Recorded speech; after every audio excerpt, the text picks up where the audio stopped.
రాజ్.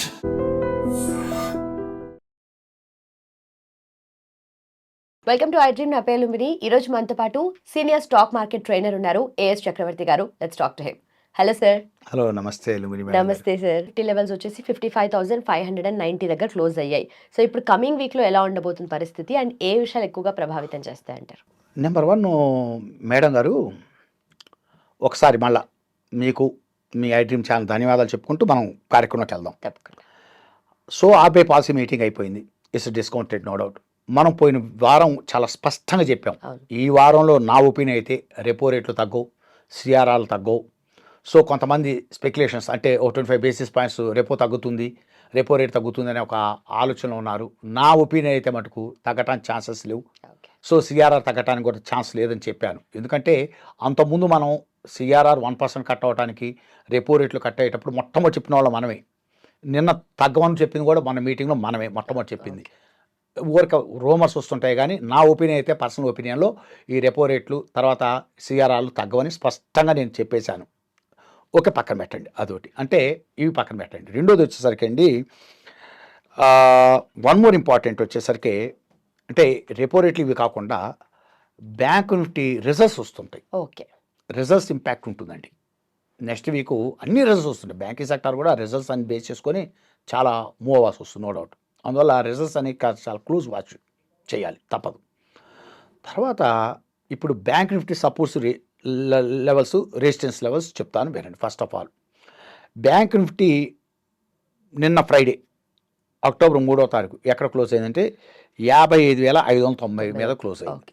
55,590 మీద క్లోజ్ అయింది. So first resistance 1 మాట్లాడితే మీకు 55,825, 55,825 క్రాస్ అవ్వాలి ముందు. అది క్రాస్ అవుతే 56,150, ఓకే, 56,150 R2, అది రెసిస్టెన్స్ 2. అది కూడా క్రాస్ అవుతే మీకు R3 వచ్చేసరికి 56,500. అది క్రాస్ అవడం చాలా కష్టం. ఓకే, అది చాలా కష్టం నాకు తెలిసినంతవరకు. ఇప్పుడున్న కండిషన్స్లో మీకు ఎందుకైనా మంచిది, మీకు ఈ లెవెల్ చాలా జాగ్రత్తగా చూసుకోండి. R1 55,825, R2 resistance 2 56,150 and R3 56,500. So R1 R2ఏ మేజర్ హడ్డిల్, అంత తేలి కాదు క్రాస్ చేయటం. అది క్రాస్ చేస్తే కన్సాలిడేట్ అయ్యి మీకు 56,500 చాలా మేజర్ రెసిస్టెన్స్ అవుతుందండి. చాలా పెద్ద రెసిస్టెన్స్ అది. అది చాలా పెద్ద రెసిస్టెన్స్. అది క్రాస్ అవ్వటం అంటే కాస్త పెద్ద కన్సాలిడేషన్ జరగాలి, ఓకే, చాలా ఎక్కువ కన్సాలిడేట్ అవ్వాలి. తర్వాత రిజల్ట్స్ చాలా బాగుండాలి. బ్యాంకు రిజల్ట్స్ కూడా వస్తాయి కదా, ఇప్పుడు Q2 రిజల్ట్స్ రాబోతున్నాయి. 2025-26 ఫైనాన్షియల్ ఇయర్ Q2 రిజల్ట్స్ వస్తున్నాయి. ఈ రిజల్ట్స్ అనేటువంటి చాలా ఎక్స్ట్రీమ్గా ఉంటేనే ఈ 56,500 క్రాస్ చేసుకుని వెళ్ళటానికి ఛాన్సెస్ ఉన్నాయి. అందువల్ల అది మేజర్ రెసిస్టెన్స్కి పెట్టుకోండి. ప్రపంచవ్యాప్తంగా ఊహించని అంటే జియోగ్రఫికల్ టెన్షన్స్ కానీ, తర్వాత వచ్చేసరికి రిజల్ట్స్ ఇంపాక్ట్, వీటన్నిటిని బేస్ చేసుకొని నిఫ్టీ ఏదన్నా బ్యాక్ అవటం మొదలు పెడితే, అర్థమైందా, మీకు ఫస్ట్ సపోర్ట్ బ్యాంక్ నిఫ్టీ వచ్చేసరికి 54,950 మీద ఉంటుంది. 54,950. రెండో రెసిస్టెన్స్ వచ్చేసరికి 54,400 అండి, 54,400. మూడో రెసిస్టెన్స్ వచ్చేసరికి 53,950. 53,950 అనేది చాలా పెద్ద సపోర్ట్ అండి. అక్కడ బ్రేక్ డౌన్ తీసుకొని కిందకి వెళ్ళటం అనేది చాలా చాలా కష్టం, చాలా చాలా కష్టం అండి. ఓకే, ఎందుకు చెప్తున్నానంటే లాస్ట్ టైం కూడా మనం బ్యాంక్ నిఫ్టీ గురించి మనం మాట్లాడిన కూడా సపోర్ట్లు రెసిస్టెన్స్ చాలా బాగా వర్కౌట్ అయినాయి. మళ్ళీ ఈ వారం కూడా చెప్తున్నాం మేడం గారు, ఇస్తేనే ఎడ్యుకేషన్ పర్పస్ వీడియో నేర్చుకోవాలి అనే తపనున్న వాళ్ళు టెక్నికల్ అనాలిసిస్ని బేస్ చేసుకొని చెప్తున్నాయి. ఇవన్నీ కూడా టెక్నికల్ అనాలిసిస్ ఒక గొప్ప science. Arithmetics, statistics is science base చేసుకొని చెబుతున్నవి. ఇదేదో మామూలుగా చెప్పే విధేయం కాదు, ఇది ఒక గొప్ప సైన్స్.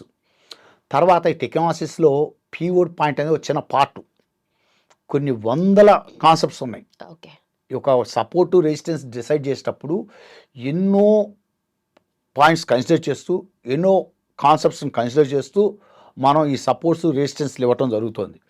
అందుకనే ఖచ్చితంగా మనం చెప్పిన లెవెల్ దగ్గరకు వచ్చేసరికి చూడండి, గజగజలాడుతున్నాయి, పెరగాలన్నా పడాలన్నా అక్కడ ఆగిపోతున్నాయి. ఓకే.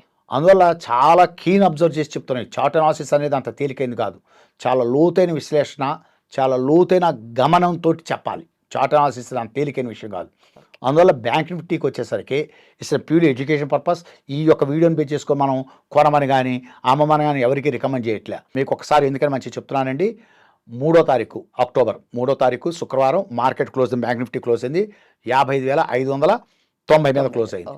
ఇప్పుడు నెక్స్ట్ మీకు 6వ తారీఖు సోమవారం అక్టోబర్, ఓకేనా, బ్యాంక్ నిఫ్టీ లెవెల్స్ చెప్పబోతున్నాను. నెక్స్ట్ వీక్ ఎలా ఉండబోతుందో చెప్పబోతున్నాను. లెవెల్స్ మీకు R1 వచ్చేసరికి 55,825, అదేవిధంగా R2 అంటే రెసిస్టెన్స్ 2 వచ్చేసరికి 56,150 రెసిస్టెన్స్. ఈ లెవెల్స్ మటుకు ఖచ్చితంగా గమనించండి. ఎందుకంటే నేర్చుకోవాలనుకున్నటువంటి వాళ్ళు, బ్యాంక్ నిఫ్టీని అబ్జర్వ్ చేసేవాళ్ళు ఓకే, ఈ లెవెల్స్ చూస్తూ మీరు కొంత అవగాహన పెంచుకోవడానికి బాగా ఉపయోగపడతాయి ఈ లెవెల్స్ అన్ని కూడా. థ్యాంక్ యూ మేడం గారు to given this opportunity to you and your iDream channel. Thank you. Thank you so much sir. And for more videos, Please subscribe to iDream. Please subscribe to iDream. Please subscribe iDream. And please subscribe to iDream. For more videos, subscribe to iDream. please like, share and subscribe to the channel. Congratulations, iDream. Subscribe to iDream. Subscribe to iDream. So subscribe to iDream Media. iDream की iDream team अंदर की huge congratulations. Please subscribe iDream Media. Please subscribe to iDream. Subscribe iDream. Please subscribe to iDream. iDream అంటే నా కళల channel subscribe చేసుకున్న నోరు తిరుగుతలేదు, మీరైతే గంట గుర్తు కొట్టండి. For more such videos, please subscribe to iDream. Subscribe to iDream. Please subscribe to iDream. Please subscribe iDream Media. Please do subscribe to iDream. Please subscribe to iDream Media. For best entertainment and information, please subscribe iDream. And don't forget to subscribe to iDream.